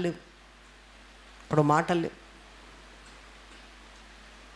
ఎన్ని చెప్పాలి మీకు? ఇలా మేడలు మిద్దెలు మిగిలిపోయాయి, అందులో ఉన్నవాళ్ళు ఒక్కరూ లేరు, మీ ఇల్లు మీకు విడవబడును అన్నాడు. ప్రేమన దేవుని పిల్లలారా, సంఘానికి వస్తున్న మనం, సంఘానికి నీ వల్ల ప్రయోజనం ఉండాలి. సంఘముతో కలిసి దేవుణ్ణి ఆరాధించేవాడువు తప్ప ఇదిగో సంఘాన్ని గెలికేవారుగా నువ్వు ఉండటానికి వీలు లేనే లేదు. అది నీ జీవితానికి, నీ కుటుంబపు జీవితానికి మంచిది కానే కాదు. ఏదైనా అందుకోండి, తప్పు నాదే లేండి అని కాముగా వెళ్ళిపోవాలి. ప్రేమన వారలారా, డిస్కషన్లు వద్దు. మీ పని మీరు చేసుకోండి, మా పని మేము చేసుకోండి, అయిపోయింది. డిస్కషన్లు వద్దు. ఎందుకంటే ఆకాశమందు ఆయన ఉన్నాడు. ఇదిగో ఈ గొడవలతో ఆ లోకంలో ఉంటున్న అన్యజనులకు దేవుని దగ్గరికి రావాలన్న ఆశ ఏమైనా కలుగుతుందా? దేవుడే ఉన్నాడు, మిమ్ములను బట్టి నా నామము అన్యజనుల మధ్య దూషింపబడుతున్నది అన్నాడు. ప్రేమన దేవుల, మొన్నటి వరకు కలిసి ఉండే వారికి ఏమైందిరా? వీళ్ళు ఇంతేరా ఎప్పుడు? అంతే. చూసారా ప్రేమన దేవుని పిల్లలారా, ఏదో బతకడానికి వచ్చాం, బతుకుదాం. చిన్న జీవిత కాలాలు, చచ్చిపోతే ఏమైపోతామో తెలియని మనకు బతికుండగా ఏంటండి ఇది చెయ్యాలి, అది చెయ్యాలి, ఇది కావాలి, అది కావాలి. ఇవన్నీ అసలు మన కుటుంబానికి మంచిదివి కావు. ప్రేమన దేవుని పిల్లలారా, ఇస్కరియోతు యూదా జీవితం ఎంత తలకిందులైపోయింది. చివరికి ఒరే మీ నాన్న పేరేంటంటే చెప్పుకోలేని దౌర్భాగ్యులుగా మిగిలిపోయారు. యేసుక్రీస్తును అప్పగించాడా మీ నాన్న? మా నాన్న పేరు కూడా చెప్పుకోవడానికి వీలు లేని పరిస్థితుల మధ్య. ఆలోచించండి. కాబట్టి ఒక భార్యగా నువ్వేం చేయాలో తెలుసా? నీ భర్తతో ఎప్పుడూ మాట్లాడుతుండాలి. సంఘపు విషయంలో మీరు జోలికి వెళ్ళొద్దు. ఎందుకు? ఆ ఎఫెక్ట్ మా మీద పడుతుంది. వద్దు, గొడవలొద్దు. అసలు ఉండకూడదు. 4 మాటలు అన్నారా, తలదించుకొని వెళ్ళిపో. దేవుడు ఊరుకుంటాడా? ఐక్యమత్యంగా ఉండాలి తప్ప గలిబిలి ఉండకూడదు. ప్రియమైన వారలారా, అస్సలు మన జీవితాలకు అది మంచిది కానే కాదు. ప్రియమైన దేవుని పిల్లలారా, కాబట్టి లేఖనాలను ధ్యానిస్తున్నప్పుడు ఇస్కరియోతు యూదాను గురించి ధ్యానించినప్పుడు ఇదిగో ఈ యూదా తప్పిపోయి పోగొట్టుకున్నాడు అపోస్తలత్వాన్ని. తన చోటికి వెళ్ళిపోయాడు. ఆయన శ్రమలు తీరని శ్రమలు, ఇక రేపటికి ముగుస్తాయి అన్నట్లుగా ఆయన శ్రమ లేదు. ప్రేమన దేవుని పిల్లలారా, ఐక్యమత్యము కలిగి దేవుని కార్యక్రమాలు చేస్తున్నప్పుడు ఎంత ఆనందం, ఎంత సంతోషం. ప్రేమన వారలారా, అంత ఆనందం కంటే గొడవల మధ్య ఆనందం ఉంటుందా? ఏముంది చెప్పండి? నా అన్నే కదా, నా తమ్ముడే అనుకోవాలి, కామ్ అయిపోవాలి, అయిపోయింది. ఈ రోజున్నవాడు రేపు ఉంటాడో తెలియనప్పుడు ఏముంది చెప్పండి? ఈ పగలు, ప్రతీకారాలు. ఏమండి, లోకంలో ఉన్నవాడికి ఉండాలి, దేవుల్లో ఉన్న మనకు ఉండటానికి వీలు లేనే లేదు. ప్రేమన దేవుని పిల్లలారా, కాబట్టి దయచేసి మన కుటుంబాలు అలా మారటానికి వీలు లేదు. మన కుటుంబాలు దేవుని సన్నిధిలో వర్ధిల్లాలే తప్ప దేవుని సన్నిధికే కలంకం తీసుకొని వచ్చి, మన ఇల్లు విడవబడినది కదా, మన పిల్లలు తండ్రి లేని వారుగా, మన భార్య విధవరాలుగా ఇదిగో భిక్షమెత్తుకునే పరిస్థితిని మన కుటుంబానికి మనం తీసుకొని రావద్దు. ప్రేమన దేవుని పిల్లలారా, ఇదిగో నువ్వు కష్టపడు, నీ కష్టార్జితం అనేది నీ కుటుంబానికి ఆశీర్వాదం. ప్రేమన దేవుని పిల్లలారా, మోసం చేసి తీసుకొచ్చిన డబ్బు ఎప్పుడు కుటుంబానికి ఆశీర్వాదం కాదు. నువ్వు అప్పు చేస్తున్నావన్నా అది ఆశీర్వాదము కానే కాదు. అందుకే ఉద్యోగస్తులు ఇంటికి డబ్బు తీసుకొస్తుంటే భార్య ఏమనాలి? ఎక్కడిది డబ్బు? శాలరీయేనా ఇది? నా జీతమే. ఓకే, మరి ఇది ఎక్కడిది? పలాని వాళ్ళు ఇచ్చారు. ఎందుకు ఇచ్చారు? లంచం తీసుకొని వచ్చావా? ఈ సొమ్ము ఇంటికి తీసుకొని రావద్దు. జ్ఞానవంతురాలు తన ఇల్లును ఎలా కట్టుకుంటుంది? ఒక ఆవిడ ఉండేదట, భర్త డ్యూటీకి వెళ్తుంటే ఆడపిల్లలు ఉన్నారు అని చెప్పేదట. అంటే అర్థం ఏంటి?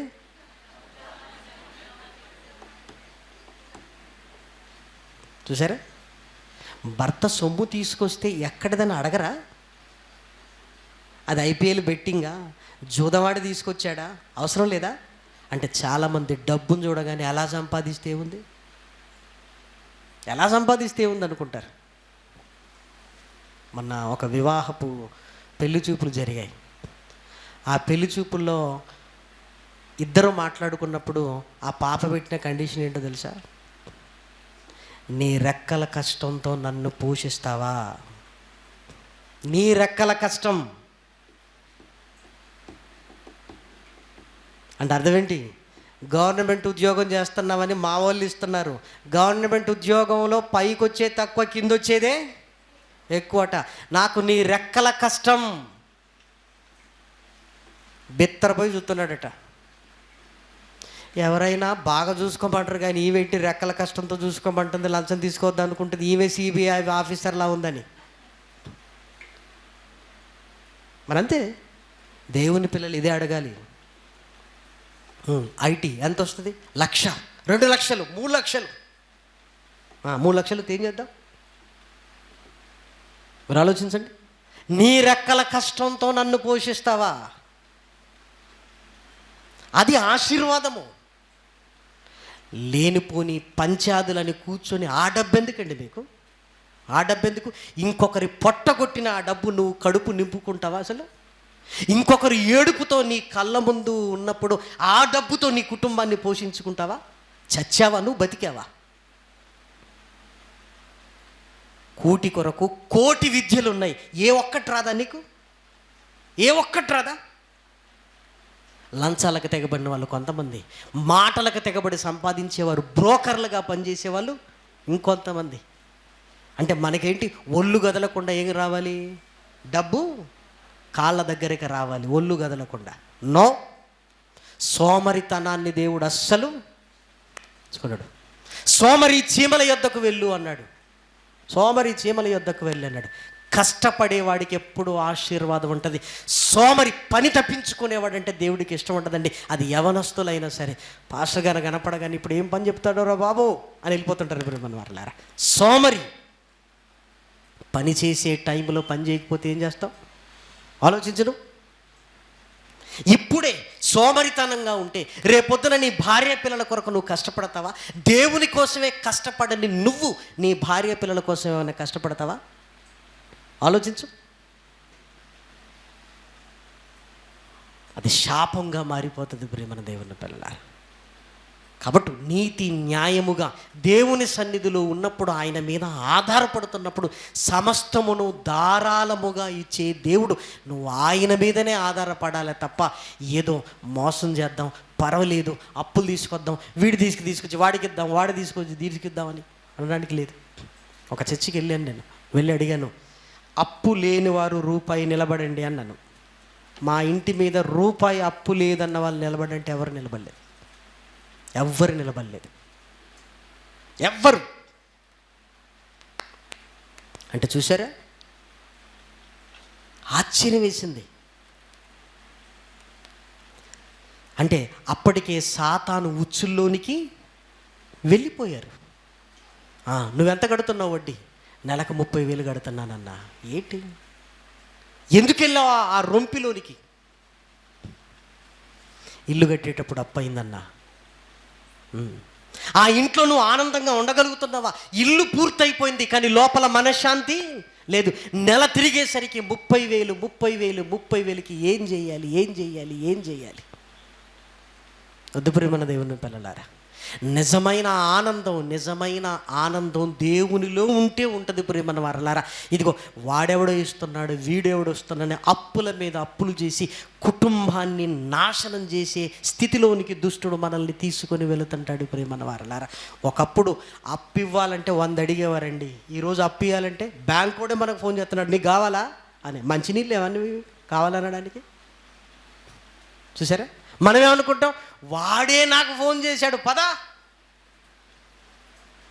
ఏం తాకట్టు పెడతావు మరి? ఇల్లు రాసుకో. మరి పిల్లలు ఎక్కడ ఉండాలి? నువ్వు పోయో ఉరి పెట్టుకుంటావు, బ్యాంక్ కూడా వచ్చి ఏం చేస్తాడు? ఇల్లు సీలేస్తాడు. మరి భార్య బిడ్డలు ఏం కావాలి? చూసారా? అందుకే పెళ్ళి కాని వాళ్ళకి చెప్తున్నాను, కండిషన్లు ఏముండాలి? అప్పు చేయొద్దు బిడ్డా అని చెప్పాలి. ఎందుకు? నాశనం మాకు. అప్పు చేయడానికి లేదు. ఎంత కష్టమైన గంజి నీళ్ళు తాగుదాం కానీ అప్పు మాత్రం చేయడానికి వీలు లేదు. ఇదిగో అప్పు సొమ్ము ఇంటికి తీసుకురావద్దు నువ్వు. మరి అర్జెంట్ అయింది కదా, సహాయం పొందుకోవటంలో తప్పు లేదు. బదులు ఒక 20,000 ఇరా, మళ్ళీ నీకు ఇస్తాను. మళ్ళీ నువ్వు ఇవ్వగలవు. అప్పు వడ్డీలకే నీ జీవితం అంతా పోద్ది. అందుకే మంచి వాళ్ళు ఉంటారు, అన్న నాకు బదులు ఇవ్వండి, ఒక 20,000 మళ్ళీ ఇస్తానని అలా సహాయం పొందుకొని మరలా 20,000 ఇవ్వు, ఇది హ్యాపీ. కానీ వడ్డీలకు తీసుకొని వస్తుంటే ఏమంటే అది పాపం పెరిగినట్టు పెరుగుతుంటుందండి. మళ్ళీ వడ్డీలలో రకాలట. ఎన్ని రకాలు ఉన్నాయండి? వడ్డీ, చక్రవడ్డీ, ఫస్ట్ ధర్మ వడ్డీ, తర్వాత బారు వడ్డీ, తర్వాత చక్రవడ్డీ, తర్వాత ఇంకోటి ఉందట భూచక్రవడ్డీ అట, తర్వాత సూర్య చక్రవడ్డీ. ఇక కలిసిపోవటం మనం, ఇక భూమి మీద ఉండం మనం. ఇక భూచక్రవడ్డీ, సూర్య చక్రవడ్డీ అట. తర్వాత ఇంకేమైనా ఉందంటే పరలోకపు వడ్డీ అంటాడేమో. ఇంకా దానిపైన అదే ఉందంటే. ఎంత అప్పు చేసావు? 2 లక్షలు. ఎంత వడ్డీ కట్టావు? 4 కట్టాను. 2 ఇంక అట్లే ఉంది. చూసారా? 4 కట్టాడట, 2 ఇంకా అలానే ఉందట. అయ్యా బాబోయ్, భయపడుతున్నారు అప్పు అంటే. ఆ అప్పు భయం ఉన్నోడు భద్రంగా ఉంటాడు ప్రియమైన వారలారా. విచిత్రం ఏంటంటే అప్పు కూడా ఒక్కసారి అలవాటైపోయింది అనుకోండి, చెయ్యకుండా మనమే ఉండలేము. ఇది వ్యసనం లాంటిది. సిగరెట్టు, మద్యం ఎలా ఉందో మీరు గమనించి చూడండి. అప్పు చేయడానికి అలవాటు పడ్డాడు తిన్నగా ఉండడు. ఇంట్లో ఇటు పోతాడు, ఇక్కడ తీసుకొస్తాడు, అటు పోతాడు, ఇటు తీసుకొస్తాడు, అటు తీసుకొస్తాడు, ఒక్కసారి స్విచ్ ఆఫ్ చేస్తాడు. ఎంతేకా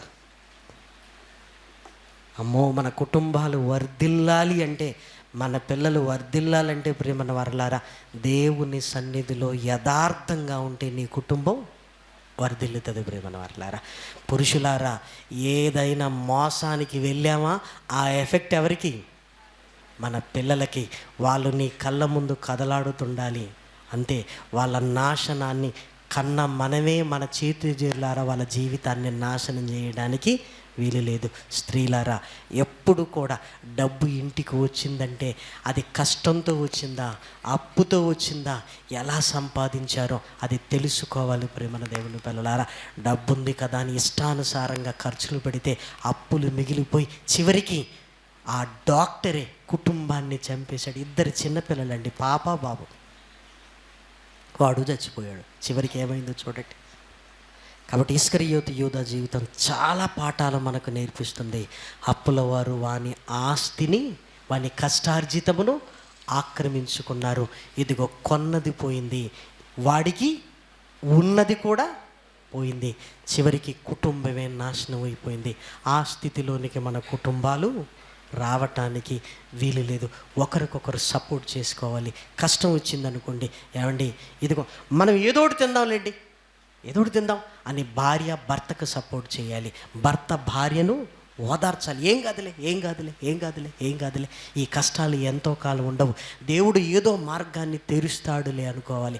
ఎందుకంటే ఈ జీవన బంధాలు ఇదిగో దేవునిలో నిన్ను నిలబెట్టడానికే తప్ప ఒకరినొకరు రాసి రంపాన పెట్టుకుని ఇద్దరు నరకానికి వెళ్ళడానికి కాదు ప్రేమన దేవుని పిల్లలారా. కాబట్టి నెంబర్ 1, ఒకప్పుడు కేరియోతు వాడు, తర్వాత కేరియోతు వాడు కాదు.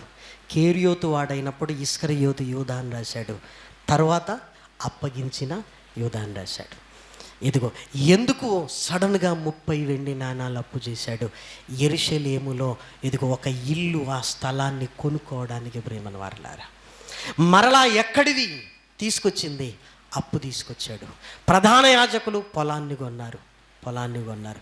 ఇదిగో వెళ్ళి ఉరి పెట్టుకున్నాడు. ప్రేమన దేవుని పిల్లలారా, అప్పుల వాళ్ళు ఇది చూడగానే అమ్మో ఇది శాపగ్రస్తమైంది, ఇది వద్దు అనుకున్నారు. ఇదిగో అక్కడికి వెళ్ళారు. కేరియోతు గ్రామంలో ఉంటున్న ఆస్తిని ఆక్రమించుకున్నారు. పిల్లలు దేశదిమ్మరలై భిక్షమెత్తుకుంటూ బతికారు. ప్రేమన వారలారా, ఎంత చక్కగా దేవుడు మన కళ్ళ ముందు పెట్టినప్పుడు ఎందుకు ప్రేమన వారలారా వద్దు.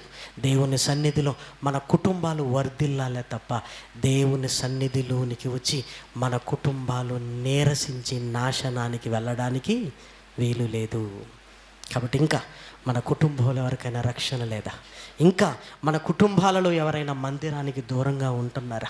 ఇదిగో ఆ రక్షణ కొరకు ప్రయాసపడుతూ మనం దేవునిలో ఉంటూ మన కుటుంబాన్ని దేవునిలోనికి తీసుకొని రావాలి. ఎందుకంటే ఆ కుటుంబంలో నిన్నెందుకు పుట్టించాడు, నువ్వెందుకు అంగీకరించావంటే ఇదిగో నీ ద్వారా అందరినీ దేవుని సన్నిధిలోనికి తీసుకొని రావడానికి ప్రేమన దేవుని పిల్లలారా. కాబట్టి అలాంటి చక్కటి ఆలోచన దేవుడు మనకు కలిగించాలి అని దేవుని ప్రేమను బట్టి మిమ్మల్ని అందరినీ కోరుకుంటూ ఈ మాటలు నేను ముగిస్తాను. ప్రార్థన చేసుకున్నాం. మహాకృపయు కనికరము కలిగిన మా కన్న తండ్రి, ఘనమైన ఉన్నతమైన నీ నామమునకు స్తుతులు స్తోత్రములు చెల్లిస్తున్నా. విలువైన నీ మాటలతో నాయన భయం వేస్తుంది నాయన. తండ్రి, మా కుటుంబాలు మా పిల్లలు నాయన నీలో వర్ధిల్లగలిగే నీతి న్యాయమునకు లోబడిన ఆయన నీ కొరకు ఉండగలిగే భాగ్యాన్ని అనుగ్రహించండి. అన్ని సంఘము ద్వారా జరుగుతున్న ఈ సభలు తరగతులు అనేకులకు ఆశీర్వాదకరంగా నాయన తండ్రి, సంఘానికి క్షేమాభివృద్ధిని కలిగించినట్లుగా, రక్షణలో బలపడినట్లు, అనేకులు రక్షణార్థమైన మారు మనసును పొందినట్లుగా నాయన ముందుకు నడిపించండి. ఈరోజు కూడా చక్కటి వాతావరణాన్ని అనుగ్రహించండి. కష్టపడుతున్న నీ పిల్లలకు దీవెనలను అనుగ్రహించండి తండ్రి. ఇదిగో నాయన స్థానికంగా పరిసర ప్రాంతాల్లో సేవను జరిగిస్తున్న సేవకులందరినీ నాయన కృపతో జ్ఞాపకం చేసుకోండి, బలపరచండి తండ్రి. ముందుకు తీసుకొని వెళ్ళండి నాయన. బలమైన పరిచర్యను చేయులాగున నీ ఆత్మ సహాయముతో నాయన నీ దాసులను నాయన ఎత్తి పట్టుకొని మనం మిమ్మల్ని ప్రార్థన చేస్తున్నాం తండ్రి. ఇదిగో రేపటి దినము తర్వాత నిర్విరామంగా జూన్ 15 వరకు నాయన జరగనై ఉంటున్న ఈ సభలలో నాయన నీ సహాయాన్ని మాకు అనుగ్రహించమని మిమ్మల్ని బ్రతిమలాడుతూ ప్రాధేయపడుతూ ఉన్నతమైన నీ ప్రేమకు నాయన మమ్మల్ని మేము తగ్గించుకుంటూ నీ నామాన్ని హెచ్చిస్తూ క్రీస్తు నామం నీ ప్రార్థన అడిగి వేడుకొంచున్నాము తండ్రి. ఆమేన్. అందరికీ వందనాలండి.